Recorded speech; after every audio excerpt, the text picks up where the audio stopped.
नमस्कार। कभी कभी कुछ कहानियों का अधूरा रह जाना ही उनकी सबसे खूबसूरत बात होती है ना? आज हम एक ऐसी ही छोटी सी पर बहुत ही गहरी कहानी, वो आखिरी पन्ना को समझने की कोशिश करेंगे।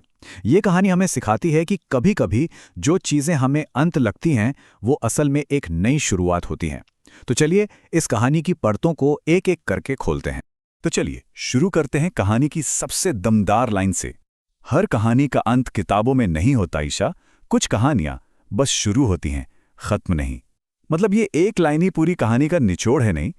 ये हमें बताती है कि जिंदगी की हर कहानी का कोई तयशुदा अंत नहीं होता। कुछ कहानियां तो बस शुरू होने के लिए होती हैं।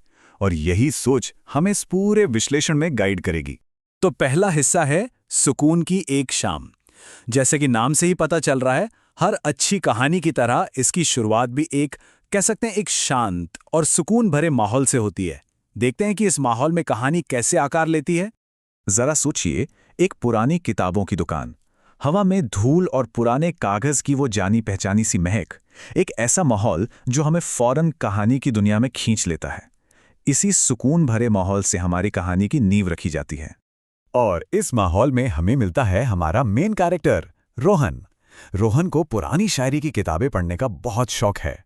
और उसे उसे जरा भी अंदाजा नहीं है कि उसका यही शौक उसे एक ऐसी मुलाकात की तरफ ले जा रहा है जो शायद उसकी पूरी जिंदगी बदलने वाली है।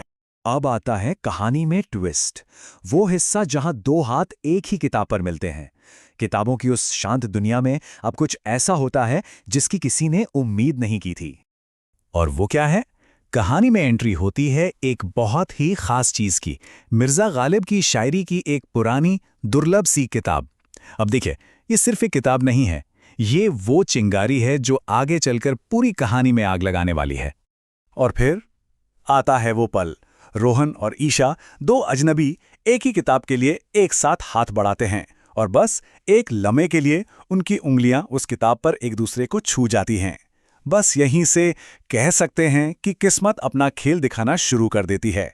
एक पल की हल्की सी झिझक और फिर दोनों के मुंह से लगभग एक साथ एक ही बात निकलती है। हम इसे यहीं बैठकर पढ़ सकते हैं। अब सवाल यह है कि क्या यह बस एक इत्तेफाक था या फिर किसी गहरे कनेक्शन की ये पहली आहट थी?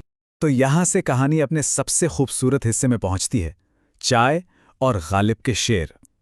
अब जो हो रहा है वो सिर्फ एक शाम नहीं है, बल्कि वो एक ऐसा लम्हा बन रहा है जो हमेशा के लिए यादगार हो जाएगा।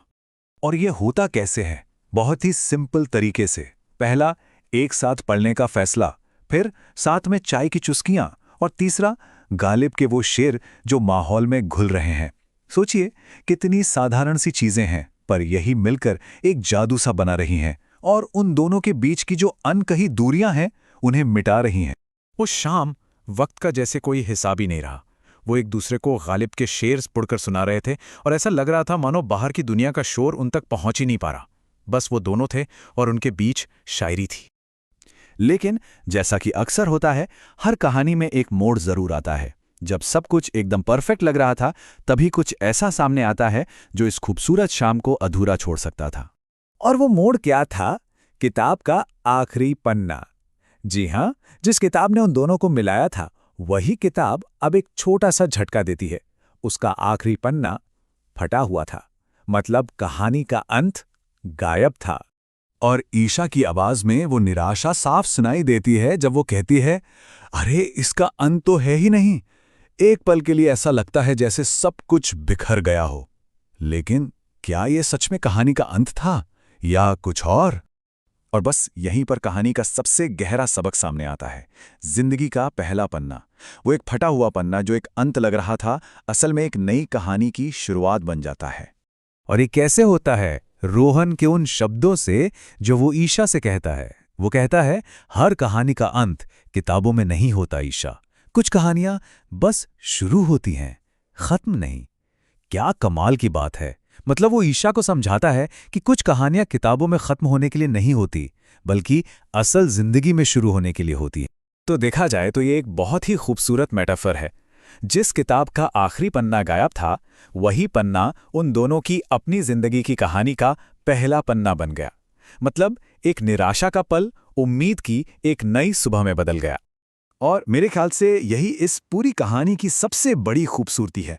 ये ख़त्म होते होते हम सब के लिए एक सवाल छोड़ जाती है कि हमारी अपनी ज़िंदगी में ऐसी कौन सी अधूरी कहानियां हैं जो शायद किसी नई और खूबसूरत शुरुआत का इंतज़ार कर रही हैं। सोचने वाली बात है ना?